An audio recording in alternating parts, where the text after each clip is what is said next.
Ahitwagera ku kiromero keje twashanga bebembezi barukurambara hamwe n'abataka batenukwe kutugera ngo ekibire kirenke kirebwa umwe ngo habwo kubenjura hagwire nce konkome yagagubire no goroma nkembundu za sabasaba muhogo yanje kandi tekumbagarire kimwe tinjijaha nuhombire ntira nisho mwene hato ndo rurambire hati nyombwe ninkoraki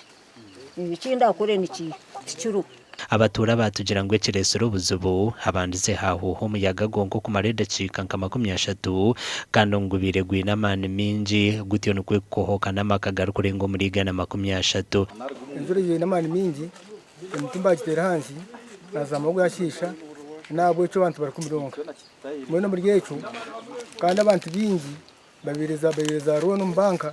nabo eco intasiya n'urutoke naniswa government yaho biyane abataka banja bo kureba intoke ze zibine niyo ntase yabo niyo mere yabo numa yo kuya school fees z'abana numa yo kuya za roni ahabo kwa bingi bakarya banka mwe nanisha ba government ibase kutuyamba banka bakubamba basa kutuyamba bakatwongerayo ninga bakatushashurira insurance kuko tubatire insurance kubasa kutuyamba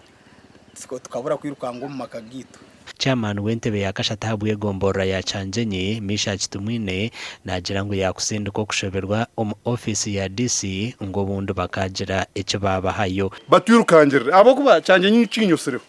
even hariyo n'ugundi umwanya kuba kweta kashanjure hariyo village bakweta kizinde naye kayabire kubimunonga nabwo nkatera report mwenci bacu ducukura umunonga twatera report